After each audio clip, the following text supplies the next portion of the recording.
नीलांजन समाभासम रविपुत्रम यमाग्रजम छाया मार्तंड संभूतम तम नमामि शनिश्चरम।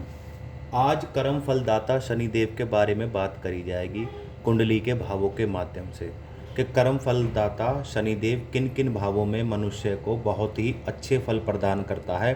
जब भी वह अपने मित्र ग्रह की राशि में स्वामी ग्रह होकर बैठता है या फिर उच्च का होकर बैठता है, वहाँ पर शनि हमें बहुत ही अच्छे फल प्रदान करता है। सबसे पहले कुंडली का द्वितीय भाव जो कि धन का भाव है। धन के भाव की विशेषता ये है, इसका जो स्वामी ग्रह वह शुक्र है और कारक ग्रह गुरु है। तो यहाँ शनि को विशेष सहायता शुक्र से मिलेगी क्योंकि शुक्र शनि का मित्र है। अगर इस भाव में शनि उच्च का होकर मित्र ग्रह की राशि में या स्वामी होकर बैठता है, यहाँ राशि संख्या इस प्रकार होनी चाहिए। तो व्यक्ति जीवन में बहुत ही तरक्की करने वाला होता है। वह धन वैभव संपन्न परिवार में पैदा होता है। पैतृक संपत्ति उसे जन्म से प्राप्त होती है। पैतृक संपत्ति को ऐसा व्यक्ति बढ़ाने वाला होता है, अपने पिता का नाम रोशन करने वाला होता है। जीवन में उसे बिना मांगे ही अपने पिछले जन्म के कर्मानुसार बहुत कुछ मिल जाता है। वहीं अगर यहाँ पर शनि उच्च का ना हो, नीच का हो या शत्रु ग्रह की राशि में बैठा हो तो ऐसे व्यक्ति को धन संबंधी समस्याओं का सामना करना पड़ता है। अब इन समस्याओं का निदान किस प्रकार हो सकता है? अगर आपके दूसरे भाव में शनि, चाहे वे वर्षफल के माध्यम से हो या फिर लगन फल के माध्यम से, दूसरे भाव में शनि अगर आपका नीच का या फिर शत्रु ग्रह की राशि में बैठा है तो इसके लिए आपको क्या उपाय करना है? आपको इसमें 6 मुखी रुद्राक्ष, 7 मुखी रुद्राक्ष और 5 मुखी रुद्राक्ष, ये तीनों रुद्राक्ष धारण करने हैं। इन तीनों रुद्राक्षों को एक साथ आप धारण करेंगे तो जो नेगेटिविटी है, जो नेगेटिव फल प्राप्त हो रहे हैं, जिससे आपका भाग्य आपका साथ नहीं दे रहा, भाग्य तो खैर कर्म के अनुसार साथ नहीं देता, मनुष्य को अपने कर्मों पर भी ध्यान देना चाहिए।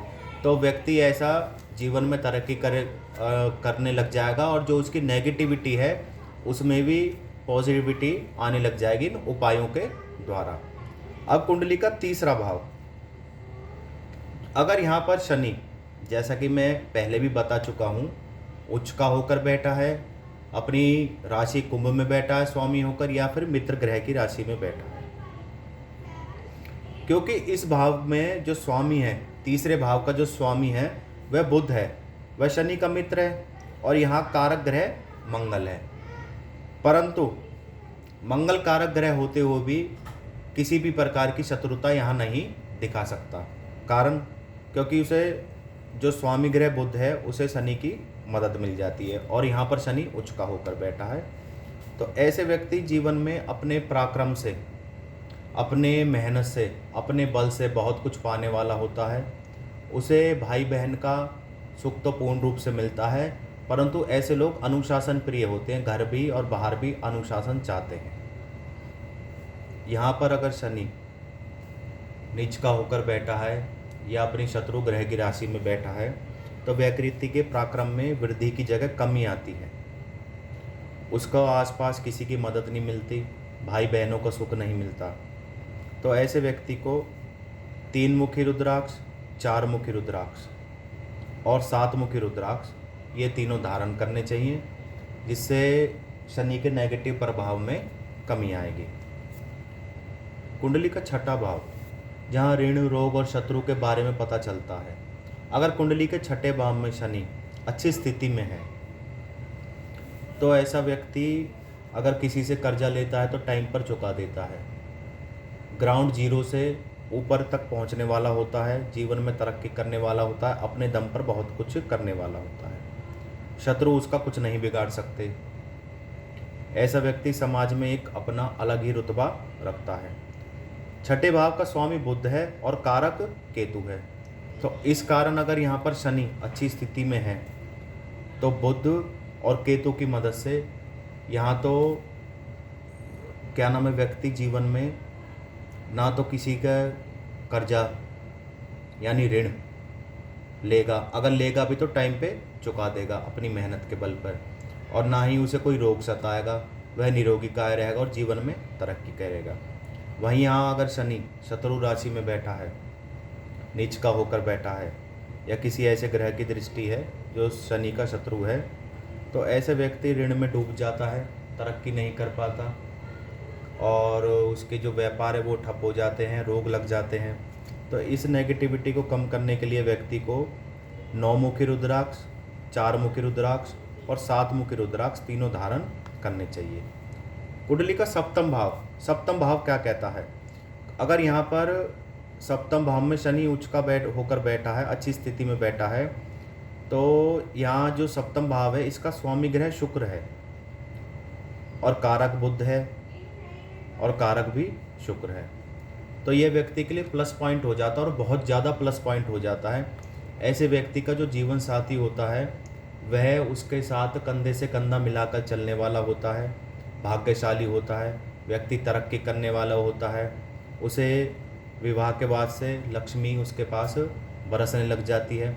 वैसे तो ऐसे व्यक्ति के पास जन्म से ही थोड़ा बहुत कुछ होता है और तरक्की भी करता है, परंतु यहीं अगर शनि अच्छी स्थिति में ना हो तो व्यक्ति को 6 मुखी, 4 मुखी और 7 मुखी रुद्राक्ष धारण करना चाहिए, जिससे शनि के नेगेटिव प्रभाव में कमी आए। अब बात करते हैं अष्टम भाव की। अष्टम भाव का जो स्वामी ग्रह मंगल है और इसका कारक शनि, मंगल और चंद्र है। तो यहाँ का जो कारक है शनि है और वैसे तो शनि, मंगल, चंद्र 3 है यहाँ कारक और स्वामी मंगल है, परंतु यहाँ अगर शनि उच्च का होकर या अच्छी स्थिति में बैठा है, अपनी राशि में, मित्र ग्रह की राशि में बैठा है, तो ऐसे व्यक्ति को आयु सुख प्राप्त होता है, वह निरोगी काय होता है, धर्मात्मा होता है, जीवन में तरक्की करने वाला होता है, धर्म के नाम पर धन कमाने वाला होता है। और अगर वह धर्म के नाम पर धन कमाता है तो धर्म के नाम पर ही ऐसे धन को वह खर्च भी करना जानता है। समाज के लिए ऐसे व्यक्ति आदर्श होते हैं। अगर यहाँ शनि अच्छी स्थिति में नहीं है तो ऐसा व्यक्ति जीवन में आयु सुख प्राप्त नहीं कर पाता। ऐसे व्यक्ति को मृत्यु, व्याधि का भय बना रहता है, एक्सीडेंट का भय बना रहता है और हो भी जाता है। ऐसा व्यक्ति डरपोक होता है। तो यहाँ पे अष्टम भाव में नेगेटिविटी शनि की कैसे ख़त्म करी जाए, तो ऐसे व्यक्ति को 2 मुखी, 3 मुखी और 7 मुखी रुद्राक्ष धारण करना चाहिए, जिससे व्यक्ति जीवन में तरक्की करे। अब कुंडली का दसम भाव, अगर दसम भाव में शनि अच्छी स्थिति में है, उच्च का है या फिर अपनी राशि में स्वामी होकर बैठा है, तो यहाँ ये वाले लोग जीवन में राजनीति के माध्यम से, धर्म के माध्यम से, कर्म के माध्यम से, समाज के माध्यम से, किसी उच्च सरकारी पद पर जीवन में सब कुछ पा लेते हैं। ये लोग, इतनी विशेषता है इस भाव में शनि की। यहाँ शनि अगर उच्च का होकर बैठा है दसम भाव में, तो व्यक्ति अपनी हर एक इच्छा को पूर्ण कर लेता है अपनी मेहनत के बल पर। तो यहाँ पर तो ना व्यक्ति को कोई उपाय करने की ज़रूरत है और ना किसी भी प्रकार का व्यक्ति को पूजा पाठ की तो है ज़रूरत है, परंतु उपाय की ज़रूरत नहीं है। अब 11वां भाव, अगर 11वें भाव का जो शनि उच्च का होकर बैठा है, जिसका स्वामी भी शनि है और कारक भी गुरु है, जिसका स्वामी भी शनि है और कारक भी गुरु है, तो यहाँ जो पैसे का माध्यम होता है वह स्कूल कॉलेज का मालिक या प्रोफेसर, कुल मिला के शिक्षा के माध्यम से ऐसा व्यक्ति अच्छा खासा धन कमाता है। और ऐसे व्यक्ति का किताबों का भी बिजनेस हो सकता है। आय के साधन बहुत सुगम होते हैं। स्टेशनरी से संबंधित व्यापार से वह धन इकट्ठा करता है। परंतु अगर यहाँ शनि किसी प्रकार का नेगेटिव प्रभाव दे तो ऐसे व्यक्ति को 7 और 5 मुखी रुद्राक्ष धारण करना चाहिए और वह जीवन में तरक्की करेगा और उसकी नेगेटिविटी खत्म होगी।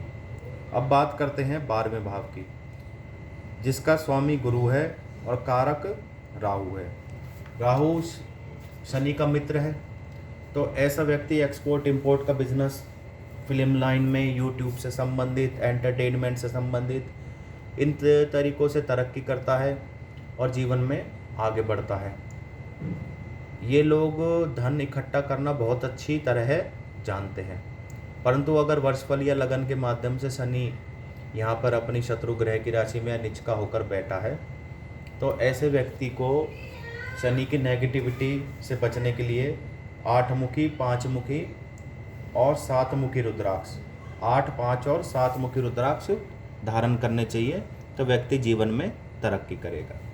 आज मैंने आपको शनि के इन भावों के बारे में बताया कि किन भावों में शनि बहुत अच्छा फल प्रदान करता है, चाहे वह वर्षफल के माध्यम से हो या लगन के माध्यम से।